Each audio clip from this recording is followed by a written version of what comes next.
Trump even said that Putin told him in a phone call, why should I come to the peace table when I'm winning? I can't think of any dictator that conquered their weaker neighbor and then just stopped. What Putin has in his favor is he's a one-man show, and if he wants to persevere, nothing is going to basically stop him.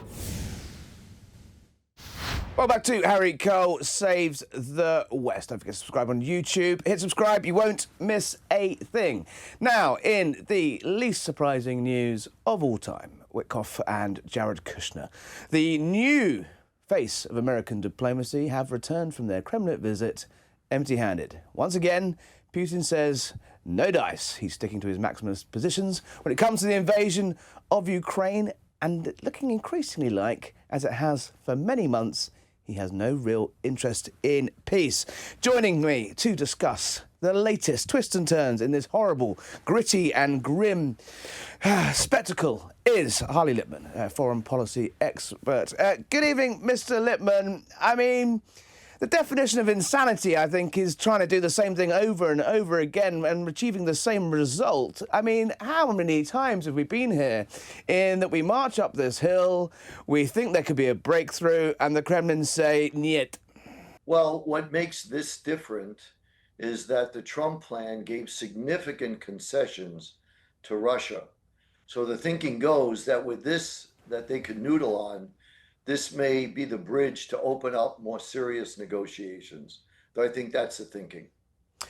Where we are, it seems to me, we had this 28-point plan that leaked that was sort of dreamed up by the Russian side, Steve Witkoff, Jared Kushner, down in Miami over the last few weeks and months. Now, that looked to me like a Russian wish list. That was, you know, it had the sort of slightly extreme maximalist demands of the Russians, no NATO, you know, a cap on the size of the Ukrainian armed forces, you know, giving up the entire of the Donbass rather than the dividing lines of the current conflict. You name it, the Russians wanted it, it's on there. Obviously, when that leaked, and we don't really need to get into which side leaked it, it looks pretty obviously like the Russians did, all hell breaks loose with the Europeans. Zelensky's in an almost impossible position politically when it comes to this, and that, you know, no leader of Ukraine could sign up to that and expect to survive. The Brits have gone bananas about it. NATO are not happy with it. It seems that Witkoff and Kushner have gone back to the Kremlin with a watered-down version of this. You know, the suggestions that the cap of the size of the Ukrainian armed forces has gone, perhaps some territorial negotiations still to come. And once again, the Russians have just said no. Yeah, I think it's pretty remarkable because I think we have to go back to basics here, which is, one, do we want to establish a precedent that borders could be changed through war and violence? That's a real issue here. And if you allow Russia to get those concessions, for example, to get the Donbass area, which they didn't even conquer, that would be a real setback for Ukraine. And why that's so significant is because, and I'll make an analogy with World War II, when the West met with Hitler, and Hitler said, I want the Sudetenland in Czechoslovakia, because that's where the Germans are. And Chamberlain gave that to Germany, like the Donbass area. The problem was that the rest of Czechoslovakia was now nearly helpless. And that's why when Hitler took all of Czechoslovakia, he was able to do it rather easily because the Sudetenland represented natural barriers to the rest of Czechoslovakia. Exactly. The same way the Donbass area represents significant barriers to the rest of Ukraine. So where does this leave it? I mean, it feels to me like we're back to square one. It feels like after Alaska, we're back to square one. It's, you know, lots of excitement, and then, you know, this war continues. Do you honestly believe that Putin is interested in peace, or is he too far down the line now on this one, in the fact that he's reshaped the entire Russian economy to a wartime footing?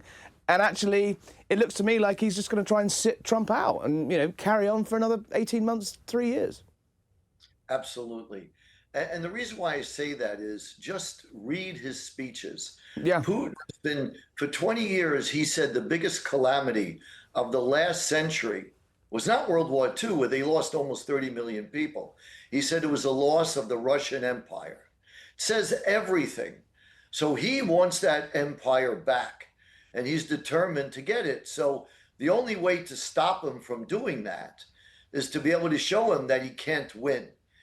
Trump even said that Putin told him in a phone call, "Why should I come to the peace table when I'm winning?" Yeah. A very revealing comment.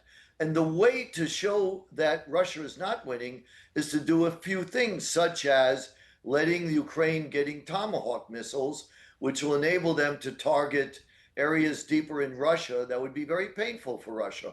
Also, go after Russia's main source of revenue to fight this war, which is oil. You could sanction countries, China and India, that are the biggest buyers of cheap Russian oil, do things to stop that. That would be very painful for Russia. And these are the things that would make Putin logically make an analysis and say, cost benefit, maybe I should come to terms because the price is too high. And that's what we're not doing. You know, to think that all of a sudden he's going to want to come to terms. Why? I don't see why he wants to come to terms. Do you believe that President Trump has the patience for this, the will to see this through, or is at some point he's just going to sort of throw up his hand and say, "Well, you know what, I tried. We tried to bring peace. It didn't work. Over to the Europeans, pick up the tab." He's boxed in by his party. He's boxed in by American taxpayers. Are pretty fed up with paying for these bills. Do you fear at some point he's just going to say enough is enough? Well, he's pretty much said that. He said they could just keep on fighting, basically shrugging his shoulders to say, "Hey, I've done what I could do, but if they don't want to come to terms, I can't do anymore." But I don't think he'll give up. This is too important for America, too important for him. He has a lot of reputation on the line here. He's tried to do this. This would be an extraordinary, extraordinary accomplishment of the United States and of Trump personally if he could broker a reasonable, fair peace. But the other point I want to make is that when you look at history, I can't think of any dictator that conquered their weaker neighbor and then just stopped. So I don't see him. So the problem is, if he succeeds in Ukraine one way or another, he doesn't have to completely take over Ukraine. He's just trying to break Ukraine. And if he does that, the strong likelihood is he's going to continue. Moldova, Latvia, Poland are clearly within his sights, and that is going to provoke World War III, because Poland, Latvia, and the Baltic republics are members of NATO, and Article 5 in NATO says that an attack on one NATO nation is an attack on all. You hope that Article 5. You hope that Article 5 stands, though, because President Trump has made some noises about that. Well, just finally, the optics of how things are going at the moment. Obviously, Steve Witkoff, a property developer, Jared Kushner, the president's son-in-law, a wealthy guy of his own means. Yes, they had some success in the Middle East, and we all hope that peace plan with Hamas holds. But this is not normal, is it? And this is not how diplomacy is done. You've got Marco Rubio almost sitting on the sidelines. You've got Pete Hegseth, the Secretary of Defense, having nothing to do with these talks. The White House is sort of running a sort of almost quasi-business diplomatic, I don't know what we call it, sort of two-tier thing going on. How is it in the sort of foreign policy community that you serve in? How's this all going down? Well, mostly the foreign policy community is part of what Trump would call the elites that he has disdain for. Yes. So I don't think he really cares or respects what they say.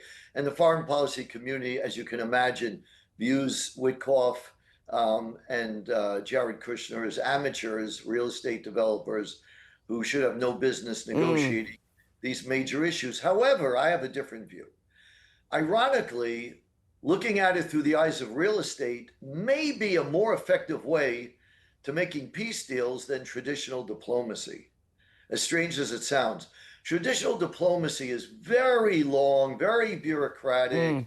There's no sense of urgency, unlike business leaders who have a sense of urgency and are eager to close issues. Remember, the Middle East has been on the table for 80 years, and we haven't really seen a comprehensive peace. And as you pointed out, it seems to be so far holding now in the Middle East. So you have to give credit to this unorthodox Yeah, I approach. think giving Iran a pretty hefty smack helped move things along in the Middle East as well. I'm not quite sure who President Trump will be giving a hefty smack to in this conflict. Yeah, I suppose that's the point, right? If it works, it works. You know, we can all sit around and stroke our chins and say, "Oh, this is a bit vulgar," but at the end of the day, if he gets results, he gets results. No, you're absolutely right. And also, we have to be mindful of who's watching this. China. Yeah. And the same way when America ran out of Afghanistan, I don't think it was an accident that Putin invaded Ukraine. He saw signals that America was on the retreat. Same thing now. If China sees a coveted ally like Ukraine, supported by NATO nations, is all of a sudden thrown under the bus, that would be a very encouraging sign to China to say the West lacks the will. And they will be likely very tempted to invade Taiwan. That opens up another Pandora's box of again, a potential World War III. So I think what this is, above all, is a test of wills. What Putin has in his favor is he's a one-man show, and if he wants to persevere, nothing is going to basically stop him unless it's too painful for him and he makes a recalculation. But for the West, you have 32 NATO nations with various degrees of opinion on what they should do. They're not unified. And frankly, they're a bit selfish. Yeah. You know, they're thinking of their own country's interests. You know, I was on a program yesterday where the commentator said, well, the British don't want to put any troops in Ukraine. They don't want to be involved. Well, you know, you have to think of the collective will. What are you going to do? Wait for the island of Britain to finally be invaded by Russia? Russia has shown that they're on the road of conquest. Well, Russia had killed British citizens on the streets of the United Kingdom with chemical weapons with impunity. So that's absolutely true too, and that adds to it. But think about it: he attacked Georgia. Putin did that. He attacked and took over Crimea, and then he attacked Ukraine. It's not open to speculation. Is this guy out for conquest? These are facts on the ground that are not open to dispute. So this is what he wants to do. And the only thing that Putin respects is leverage and power. Period. I mean, and if it's shown him, that would make a difference. And that, I mean, Donald Trump leverage and power is pretty much Donald Trump's mantra. We will see whether he gets that breakthrough, but so far, no dice. Harley Lippman, thank you for joining us on Harry Cole Saves the West. Come back and see us soon when, well, hopefully there's some form of breakthrough. With pleasure. Thank you.